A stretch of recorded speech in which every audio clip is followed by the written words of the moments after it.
The words, a lot of moving parts have been used. The question is what's driving. And this backup in yields that we've seen has been a move not in inflation compensation. It's been a move in real yields, which is in part a growth signal. And I think it's in part about the Fed unwinding its balance sheet.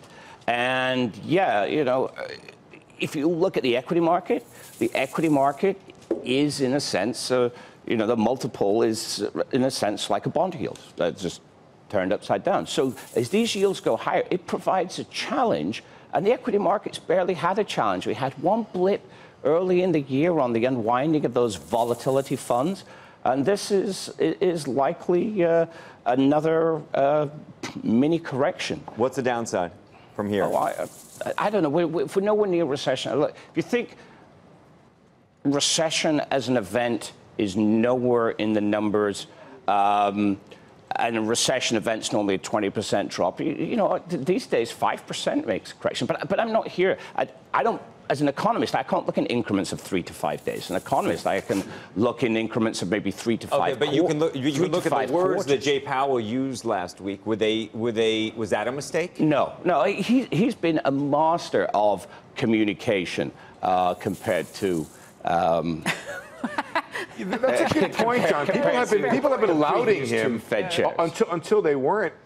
I still appreciate it. I want to hear more. The trouble with saying he made a mistake there, which I probably shouldn't have said it, but look, nobody who follows the Fed didn't hear those remarks. I know it's two negatives, but basically people who follow the Fed heard those remarks and said, okay, what he's saying is you're going to go a rate hike or two above neutral. 3.25, 3.5, which is directly in the forecast already. I don't think anybody heard those remarks and thought, Powell's going to 4, Powell's going to 5, Powell's out of his mind. I heard those remarks and I thought, I'm not really sure where they're going. No, but you have to do it in context, Becky, of what the Fed has said. I still appreciate it. I think it was in a forum where he was in an interview. He would have never said those things if he had been writing out his speech or what he planned to say and given remarks. I think he spoke a little off the cuff, and I think there are a lot of ways you can interpret it. If you want to interpret it that way, you can. Yeah. But you have to ignore a lot of other evidence to make that interpretation. Look, I think what he was saying was this. They took the word accommodative out of the last Fed statement. Right. And he was just requalifying what they said. They took it out because they could take it out.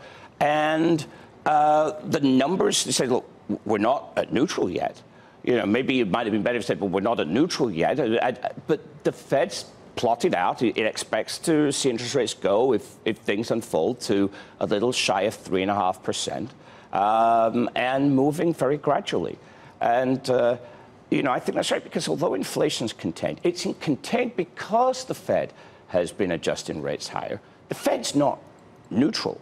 So it's just telling us there's more rate hikes to come. The Fed has a rate hike in December in its forecast. It has 3 rate hikes next year. My guess is actually the inflation numbers will push the Fed to 4. But none of that's a disaster as long as companies are generating profits. And the best piece of news that we had was a cut in corporate tax rates, which has massively expanded profit margins, and the equity market's adjusted to that. But it can't keep adjusting to that positive shock forever. Sometimes it has to settle down.